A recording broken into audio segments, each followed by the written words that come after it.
guys, my name's Leonie Bateman, I'm from Australia and I'm going to talk to you today about a beautiful product that I'm in love with, and that's woven wool.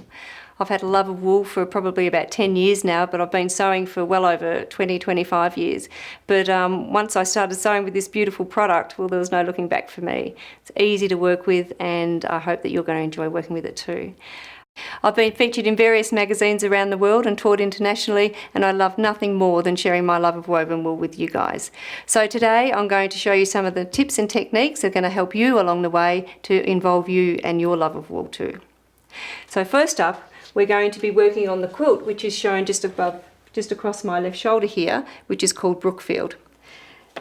That's the quilt there in full shot. Now, some of the things that you're going to need is that pattern to make the quilt, which comes with full-size design applique sheets. That's going to make your life a lot easier. So you're going to need some freezer paper. Freezer paper is going to help you get your design from your design sheet and onto your wool. You're going to need template paper. Now this is handy if you've got lots and lots of leaves to trace out. Rather than trace out hundreds of leaves, you only need to trace out one, and then you're going to trace around the actual template paper than over a design sheet. Just makes it a little bit easier. A mechanical grey lead pencil is always handy. You're going to need a pair of sharp pointed scissors. You're going to need really fine tip points because you're going to be able to snip right up into those corners. They're going to be really good. You're going to need the beautiful Aurifil thread pack. Now this is a Cotton Mako Aurifil thread 28 weight, which is great for hand applique. You're going to need a sandpaper board. Now what a sandpaper board is good for is when you're applying glue to the back of your wool shape, it's going to grip the wool and prevent it from slipping. So that's a really handy one. You're going to need a glue stick. A glue stick is my technique of applying the wool to your background. Some milliner's needles. I use a size 11. It's a very fine needle. You could use a size 10 or a size 9 if you have a little bit of trouble threading the eye, but a size 11 is the one that I prefer.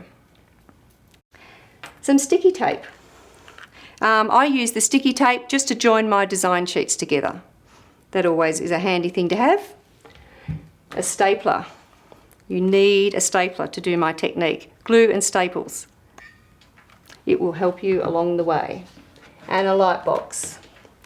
This is one of the Crayola light boxes. Dinky little size, handy to take to class, and that's a really good one to have too. General rotary cutting equipment. Rotary cutter, ruler, mat board, general sewing supplies. If you've got a ceramic marker to marking your background, if you don't want to use a mechanical lead pencil, use one of those. But pretty much they're all the tools that you need. So we're going to talk now about this beautiful luscious wool from Penny Rose and Riley Blake. Look at all these gorgeous colours. But what I want to explain to you about is the difference between woven wool and wool felt, because a lot of people get the two of those confused. Now this product here is woven wool, so it's fibres that have been woven together just like a cotton fabric. Wool felt, on the other hand, are fibres that have been wet, compressed and then heat set.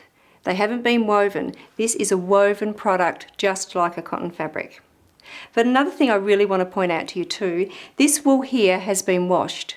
So I'm going to refer to it as washed woven wool, or you may hear some people refer to it as felted woven wool. Felted meaning that it's been through a washing machine, hot wash, which has condensed all of those fibres, and then it's been put into a hot dryer. And so it's shrunk down a little bit and it's become really soft and fluffy. And I'm going to show you the difference here. So this is a piece of the Penny Rose Riley Blake wool. This is unwashed, okay? This is the wool that has been washed. And you can see the difference. The unwashed wool looks a little bit flat. The washed wool looks really soft and fluffy and really inviting. Now if I turn it over, you'll see the rib side here. See how flat that looks? Yet if I pull the washed wool over, it looks a little bit fluffier.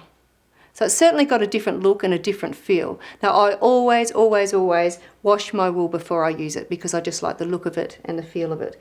And also it is going to shrink a little too, so you don't want to use unwashed wool in your work. Find that you wash it and it all shrinks. So always used washed wool. You'll also see the thickness. So all of those fibres have shrunk up and made it a lot thicker too. So it's just easier to use as well. So we're going to get started on that beautiful quilt that's hanging behind me, and going to show you how easy it is to work with wool.